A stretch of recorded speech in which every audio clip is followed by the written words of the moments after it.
Tara na at tayo magluto ng napaka-espesyal na laing na ito. At ayan, makikita nyo naman kung ano yung mga ginamit nating sangkap para sa ating pagluluto ng recipe na ito. Kaya tara, umpisahan na natin. Siyempre ito, inuna ko muna, diba, yung pagpiprito natin ng saglit sa ating hipon, diba mga ka-bangers ko. And then siyempre pagkatapos nga yan na rin yung ginamit natin na mantika pagka tayo ay magigisa. At syempre inuna ko muna isang kutsa.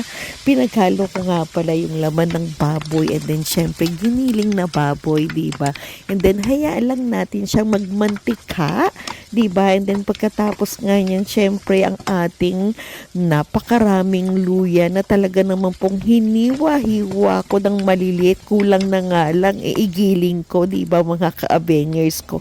Talagang napakasarap nito. And then syempre sinundan na natin ng sibuyas, bawang, and then of course hindi magiging laing ito kung walang syempreng anghang, diba? Kaya meron tayong siling labuyo na talaga naman po, wow, may konting sipa talaga, diba?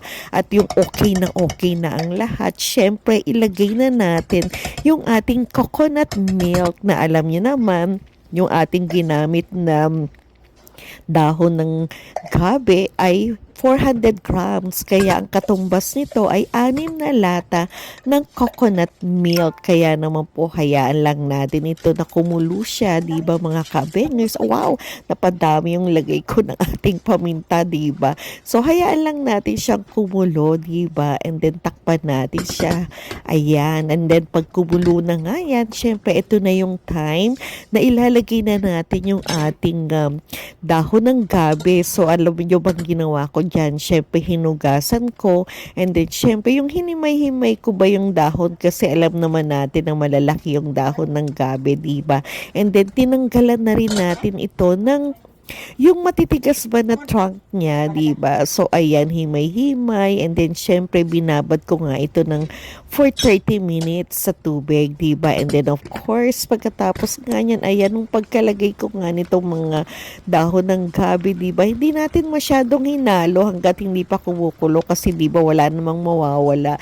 Kung susunod tayo sa mga kasabihan, yung mga eksperto na sa pagluluto na huwag daw masyadong haluin pagkalagay kasi nga daw magkakate. Kaya yun ang ginawa naman natin, di ba mga ka-abengers ko? At ayan, nung kumulo na nga, syempre yung ating gabi, di ba? Ayan, halo-halo tayo, check natin, di ba mga ka-abengers ko? And then nakita nyo naman na medyo hinahalo-halo ko na, di ba mga ka-abengers? And then, wow, excited na akong ilagay yung susunod pa natin na sangkap, diba, na talaga namang ito na, doon na talaga mag-aano yung lasa niya, diba, yung ating coconut cream. Nakita nyo naman na talagang kremang-krema talaga, diba? And then haluin lang din natin ito ng mabuti, diba mga ka-bangers ko?